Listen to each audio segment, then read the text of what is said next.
باید که حصه خودو شاگردان ما گذارند.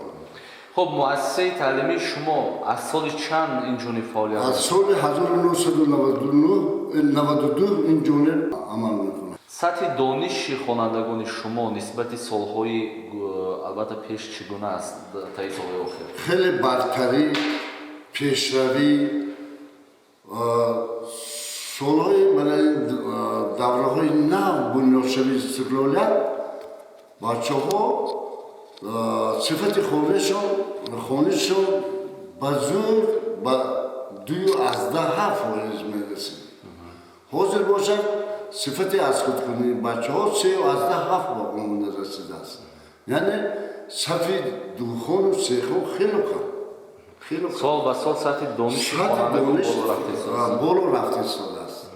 و اساسگزار صلح و وحدت ملی پیشوای ملت جناب عالی محترم امان رحمان در همین است که من آزمون‌هایی که مکافات آمده می‌شود از جهت جایزه‌های جای یکم، دوم، سوم من جایزه عالی همین قدر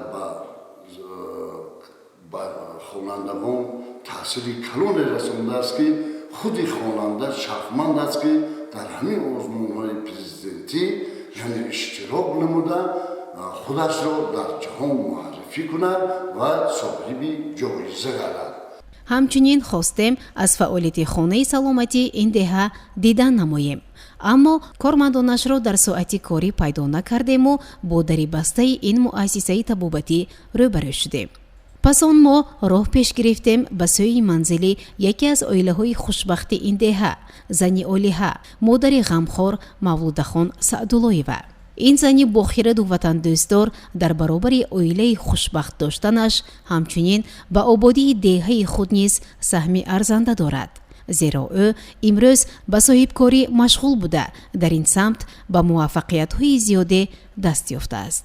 از جمله او در نزد منزل خیش فعالیت مرکز خدمت رسانی را براه مانده است که بینای این مرکز از یک آشیانه عبارت بوده 160 متر مربع را در بر میگیرد. برای بنیاد آن زیاده از 300,000 سامانی مبلغ مصرف شده. در اینجا فعالیت مغازه، کارگاه دوزندگی، سرتراشخانه و کاشانه حسن براه مانده شده است. همچنین در نزد این بنا با مبلغ گذاری این صاحبکارزن موفق یک ایستگاه زمانوی نیز ساخته به استفاده داده شده است. پس از آشنایی با دستاوردهای این صاحبکارزن ما دایر به وضع زندگی عائلویش با اعضایان عائله قهرمان برنامه صحبت انجام دادیم. من سعدالله مولوده خان 22 январи 1954 در شهر کنیبادان تولد یافتم.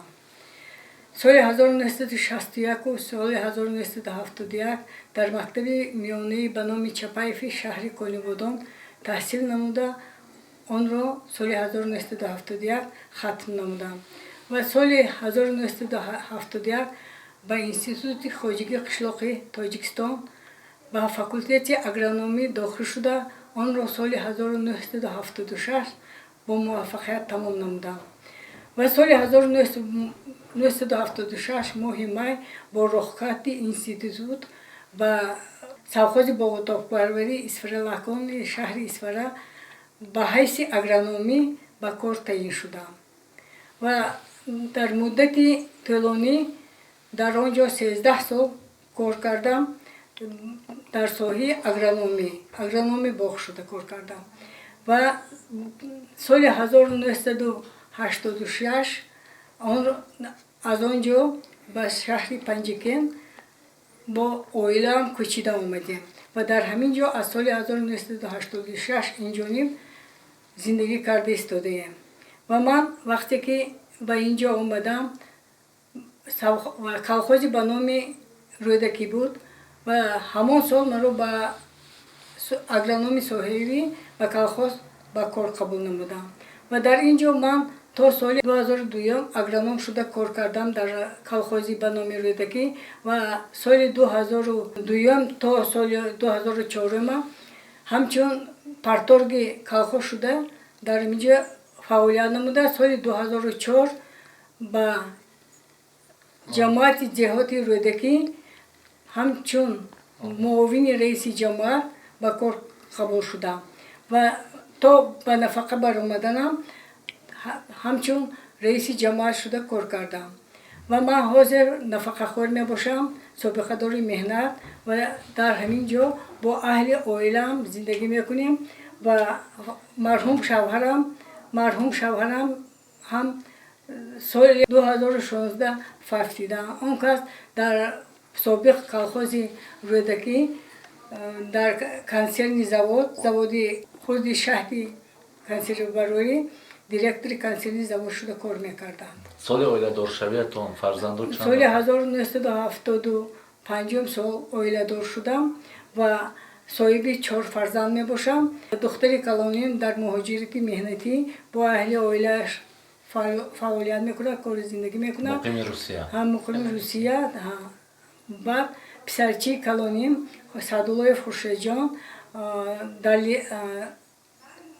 дар соҳаи нақлиёт литсензия мудири шӯъбаи ҳамун литсензия шуда фаъолият карда гаштааст дар шаҳри Ғончию, Уротеппаю, Ғончию, шаҳри Уротеппа, Истаравшану Зафаробод начальники литсензия шуда кор фаъолият карда истодааст.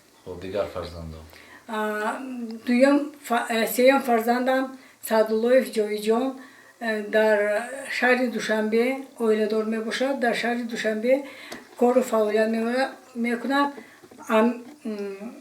Кумитаи амният ба кору фаъолият мекунад. Шаҳзодҷон Саъдуллоев ки ҳозир дар ҷамоати деҳоти рӯдакӣ бо сармуҳосиб шуда кору фаъолият мекунад. соҳиби 2 фарзанд мебошад, оиладор аст. хуб, имрӯз худи шумо бо чӣ кор машғул ҳастед дар оила? Ман дар оила ҳозир нафақахор мебошам. Дар хона бо оилаҳои худ, аъзои оилаам зиндагӣ карда истодам. Мо бо ташаббуси президенти муҳтарам ҷаноби Олӣ Эмомалӣ Раҳмон иқдом гирифтам ки ҳамин дар назди хонаам иншооте сохта истодам ки барои ҳамин ободии деҳот саҳми худро гузорам.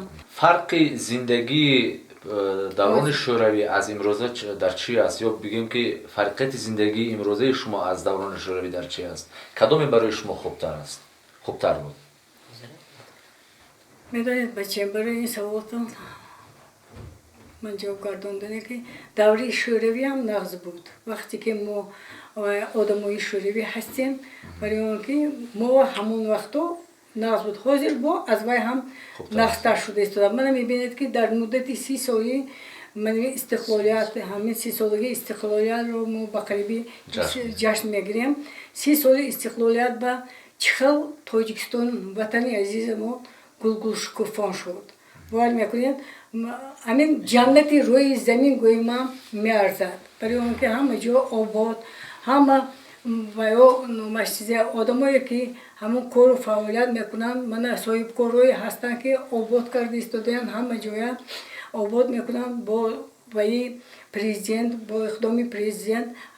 мана ҳозир манами қишлоқи мова 36 сол боз ман ҳаминҷо зиндагӣ мекунам. вай набуд, мағоза набуд. мағоза 36 сол боз мо ҳамсои қишлоқ рафта ё ин ки мана ин дигар қишлоқи поён наздики қишлоқи мо мағозаи ваё буд, ҳамонҷо рафта харид мекардем. ман ҳамин иқдома гирифтам ки дар ҷиҳаи мо ҳамин вай нест, мағоза нест, ҳамин чизое ки ман гуфта гузашта будам ҳамиҳо нест. ман ҳамина ҳозир барои ҳамин халқи худам, деҳаи худам азоб накушам гуфта ман ҳамин корро карда барои истифода ба қарибӣ месупорам. хуб, муаллими азиз, шумо ки дар зиндагӣ таҷрибаи кофӣ доред ва ҳамаи фарзандонатонро соҳиби маълумот кардеду имрӯз ҳамаи фарзандони шумо соҳиби зиндагии хонаву дар оила ва як ҳаёти осоиштаву ором ҳастанд. ҳар як аз фарзандони шумо роҳи худро дар зиндагӣ дарёфтанд. хуб на ҳама падару модар метавонад ки чунин фарзандони худро хушбахт созад. албатта хушбахтии фарзандон ин ифтихори шумо аст ва мо бовариам дорем ки пеш аз ҳама бо талошу заҳматҳо ва кӯшиши шумо ва ҳамсаратон фарзандонатон ба воя расиданду як роҳи дурустро дар зиндагӣ интихоб карданд. пас лутфан бигӯед ки роҳи дурусти тарбият кардани фарзанд чӣ аст? чӣ гуна падару модарон метавонанд ки фарзандони худро ба мисли фарзандони шумо ба мисли як фарди ватандӯстдор тарбият кунанд? чӣ бояд кунанд барои ба ин чиз расидан, ба ин орзу? чӣ тавре ки мегӯянд, агар мегӯяд оила мустаҳкам бошад, давлат ҳам мустаҳкам мебошад. агар оила ба ҳамин падару модар вақте ки фарзанда тарбия мекунад, аз кӯдакӣ тарбияи агар хуб диядагар, ҳамин мактаба хонаду ҳамин ба фарҳангу ба маданият бошадагар, абизе албатта ҳамин вай ба номачизе ва хушбахтӣ ҳамин одамо дар ҳамин аст ки фарзандаму нақс тарбия кунему, ба воя расонему, хононему, ба хонадор кунему. ҳамихел ҳар як падару модар орзу мекунанд. ман ҳамихел вай мекардам аз хурдии фарзандонам ба таълиму тарбияи вая ёд медодам ки бачаҳом ба ақл бошитон, хонетон, оянда касбу ҳунар ёд гиритон, барои ватани худ хизмат кунитон. чӣ хел ки падару модаратон хизмат карданд, шумо ҳам ҳамихел хизмат кунитон. гуфта ман тарбияи худро ба фарзандон медодем. хуб муаллими азиз, дар аксар оилаҳо ду мавриди тарбият сурат мегирад, яке бо нармӣ, яке бо сардӣ. масалан оилаҳое ҳаст ки бо сухани нарм, бо муҳаббат, бо навозиш фарзандони худро тарбият мекунад ва хатоҳое ки фарзанд мекунад онро ислоҳ менамоянд. аммо баъзе аз оилаҳое ҳастанд ки баръакс, бо сардӣ, бо ҷангу ҷанҷол фарзандони худро бо зарби шаллоқ тарбият мекунанд. ана ин ду тоифа инсонҳо ба ҳамдигар назари муқобил доранд. яке муқобили сардӣ ҳаст нисбати фарзанд, робитаи сарди падару модар. нафари дигар бошад муқобили нармӣ аст. мегӯяд ҳар яке далелҳои худро доранд. нафароне ки бо сардӣ рафтор мекунанд мегӯянд агарчи ба фарзанд як зайл суханҳои хуб гӯӣ, фарзанд эрка мешавад. вале ин нафарони дигар мегӯянд ки на, агарчи ба фарзанд бо сардӣ рафтор кунӣ, фарзанд низ дилсанг мешавад ва дигар бадкора мегардад. кадоме аз ин роҳҳо аз рӯи андешаи шумо дурусттар аст? бовар мекунед ҳамин чӣ хел ки шумо ҳозир гуфтед, манами падари фарзандони ман одами сахтгир буданд. ҳамин хел вай мекарданд ки сиёсат мекарданд ки бачаҳо ҳамин гуфтори падар, рафтори падар, ҳамин ҳамин фармонои падарро иҷро мекарданд. ҳамин хел камтар сахтгир шуданам дар кор. агар бачаҳоя ҳамин хел сар дода монидгар веги худашон ки рафтан гиранд, ихтиёри худашон ки рафтан гиранд, ҳамин хел бераҳа шудаям меранд. локи фарзандони ман ин хел набуданд. фарзандони ман мактаб мерафтанд, меомаданд. ҳамин вақте ки падар меомаданд кори хона мекарданд, ҳамаҳо сета писар буданд, кори ман ба бисёрӣ ёрдам мекарданд. даже ҷумшӯиҳоам мекардам. вақте ки писарбачаҳои ман даже омада хонама мерафтанд, вай мекарданд, барои ҳама корҳои ман ёрдам мекардам. ман худам саҳар ки кор мерафтам, бегоҳ меомадам, ман меомадам ки аллакай бачаҳои ман корҳои хони мана ба анҷом расонда тайёр карда шудам. ман омада бо хурсанд мешудам. падарашам мехел буданд ки сахтгирӣ мекарданд ки бачаҳом хонетон, оли маълумотдор шаведон, касб омӯзитону зиндагитона пеш баритон, пагоҳ ягон ҷоа дард намонетон мегуфтанд. худо ба шукр бачаҳои ман ҳамаш соҳиби маълумотдор ҳастанд, соҳиби фарзандҳо ҳастанд. худо ба шукр ҳамашон зиндагишон аст, хону дар доранд ҳамашон. худо ба шукр якташ душанбе, якташ хуҷанд, мана якта хурди ҳамроҳи ман зиндагӣ мекунанд. худо ба шукр мекунам ки замони тинҷи амонива зиндагӣ карда истодем. мана президенти муҳтарам барои мо ҳамаи шароита муҳайё карданд ки ҳамин ёветон, як буда кор кунетон, як буда нонатона хӯретон, барои он ки ягон ҷо рафта дард намонетон. ин хел давлат ба фикри ман барои ҳамаи одамои ваи мо шароита муҳайё карда, ин хел президент ба фикри ман нест. ҳамин хел президенти муҳтарими мо ҳамаи халқи тоҷика, халқи худа моя, тоҷикистониҳои моя бисёр мегӯянд ки ман шуморо дӯст медорам, бо шумо ҳастам. ҳамон камбудиятона ҳамаша бартараф мекунам. Ман ҳама вая одамое ки вая ба муҳоҷирати меҳнатӣ мерану пул кор карда омада ҳама ҷоя обод карда истодаанд. Даври беш ба ин хел гапу кор набуду, локин кори давлат буд. Ҳозир корое ки соҳибкоро карда истодаанд, ҳама соҳибкоро ҷои кор кати бекорое таъмин карда истодаанд. Ман ҳама 12 нафарми 13 нафар занҳои ҳамин маҳалламова, ман занҳова ҳамин цехи дӯзандагие вай кардам ки чизе кардам ки бунёд кардам ки ҳамон ҷо омада занҳои мо кору фаъолият кунанду як буда нонашона ёфта хӯранд. шумо бо интихоби худатон буд? Бо интихоби худ ман аз тарафайна ҳам шумо ҳам шавҳартон якдигарро интихоб кардед? Якдигарро мо зану шавҳар якдигарро интихоб кардему дар Исфара тӯй кардем, куни бодом тӯй кардем.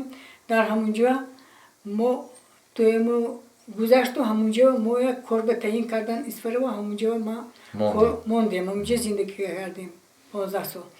Вақте ки худамо вай кардем, якдигари хостему ба шавҳар буромдем, лекин вай вақт ягон монегӣ нашуда буд. Аз ягон ҷониб? Аз ягон ҷониб, на аз падару модари шавҳараму, на аз падару модари шумо. Модари худам вақте ки маъқул шуд, тарафаи ҳардушон розӣ шуданд. Ман ба шавҳар буромадаму ҳамехел зиндагӣ кардам. Мана 46 сол боз ман зиндагӣ мекунам дар вай. Шавҳарам хай вай вафот кардан, 7 сол шуд. Барои ҳамин ман як ҷиҳати ваям хурсандим ҳамин ки хайрият ки ман худам интихоб карда гирифтам. Мумкин агар ман худам интихоб карда намегирифтам, мумкин ман ин хел зиндагӣ намекардаму ин хел хушбахт набудам. Шудааст боре ки масалан шумо бо шавҳаратон сари ягон мавзӯи ҷанҷол карда бошед, сари ягон камбутӣ буд ҳамин гуна нофаҳмиҳо? Ҷанҷол ин хел ҷанҷоли сахт намешуду. Фақат баҳса? Аз пишти бачаҳо ман камтар бачаҳома вай мекардам, тарафдорӣ мекардам. Аз пишти бачаҳом бисёри вақт аз пишти ҳамин ман бисёри вақт баҳс мекардам. Барои он ки камтар ин шӯх буд, барои ҳамин ман аз пишти ҳамин камтар гапам шунавидагӣ мекардам. Акнун бояд қадришро бештар донам. Ин дадош ҷанг кунадагар инам ҳамин камтар шӯхӣ мекарду гирехта мебурам, локин ин коре мекарду ман гапа мешунавидам. Ҳозир бинед чӣ қадар бачи ба манӣ, ҳозир як мардаки хуб. Ҳозир ҳамин хел қавлингардон мегӯям ку қавлиниша ҳозир гардонсоз. Саломат бошед маълими азиз. Ман Садуллоев Шаҳзод Асадуллоевич, 3 соли 1988 дар деҳаи Шашқати нави ҷамоати диёти Рӯдакӣ дар оилаи коргар ба дунё омадам. Айни ҳол хизматчии давлатӣ албатта. Соли 2006 мактаби миёнаи умумии рақами 60 ҷамоати диёти Ворӯ бо сари баланд мактаби миёнаро хатм намудам. 2006 ба донишгоҳи давлати Хуҷанд ба номи Академияи Бобоҷон Ғафуров ба донишгоҳ дохил шудам. 2011 онро бо муваффиқият хатм намуда, баъд аз он ба мақомоти иҷроии ҳокимияти давлатии шаҳри Истиқлол пешина Табашар ба шӯъбаи ташкилӣ ва кор бо кадрҳои дастгоҳи раиси шаҳр 2 сол кор ва фаъолият намудам. баъд аз онҷо рости сал акун гӯям чӣ мешуд, хостам ки ба Россия сафар намоям. Баъд аз онҷо ба Россия рафтам, омадам. Ҳозир шукронаи Худо дар ҷамоати диёти Рӯдакӣ ба ҳайси сармуҳосиб кор ва фаъолият намуда истодам. Оиладор, соҳиби 2 фарзанд мебошам. Модар фаришта буд, фақат болу пар надошт. Шояд ки дошт болу пар, аммо хабар надошт. Модари ман модари бисёр инсони хуб ҳастанд. Дар таълими тарбияи фарзанд сахтгир, ҷиддӣ ҳастанд. Шукронаи Худо ки мо фарзандҳоро хонанда соҳиби олмаълумотдор карданд, соҳиби оила карданд. Шукрона бо ташаббуси модар, падар. Модар рости гап сахтгир ки буданд, мо ба ин мартаба расидем. Аз он ҷумла бародарҳо 2 нафар, мо ҳамчунин бо ташаббуси албатта модар, падар ки он вақт ҳозир 2016 ки аз олам ки даргузаштам, ҳама бори зиндагӣ дар гӯши модар буд. Мо ки хурд будем, мо мехостем ки ман вақт аз оне ки ҷавон будед. албатта вақт аз оне ки зиндагӣ бевай намешад, бепасту баланд намешад, каму кости намешад. Модар ки мисоли гап вай мекардам, ман мехостам ки ҳама вақт вай равам ба Русия ба муҳоҷирати меҳнатӣ. Лек модар мегуфтанд ки бачам сабр кун, таҳаммул кун. аз сабр ҳалво мешавад. Ҳамин бо мана модара гӯш кардем, шукронаи худо. Мана соҳиби кор ҳастем, соҳиби ҷойи кор. раҳмат ки модар моро ба чунин мартабаҳо расонданд. таманниёти шумо, орзуи шумо баҳри модар? модар илоҳим сад ба дарон ягон рӯзи камия набинанд. худоҷон дар сари фарзандҳост ҳама вақт соябон бошанд. من با ایوه روخانگیز سال 2016 سال توی خاندان کلین شده آمدم. خوشتامانم خیلی زنی با فرهنگ، با مدنیت، خواندگی، معلومات دار. آن کس در همه پستی و بلندی زندگی مرا همراهی میکنه. مثل مادر ما آن کس را دوست می‌داریم. آن کس به ما پشت پناه ما هستند. آن کس نباشند ما هیچی در این دنیا. خب لطفا بگویید که از روزهای اولی که شما به این درگاه به حیث کلین اومدید آیا از عهده انجام همه کارهای خارجی میبر اومدید؟ نه اونقدر تیار بودم برای و خانه داشتن برای اینکه تیز شوهر کردگیم. ما خوشتامانم مثل مادر ما رو دستگیری میکردن. چیزی که نمیدونستیم میپرسیدیم، جواب میدادن، یاردم میدادن که بچم اینتونه شود. مثل مادر به ما یاری میرسوندن. ин буд барномаи навбатии тоҷикистон хонаи умеди мо аз ҳудуди ҷамоати деҳоти рӯдакӣ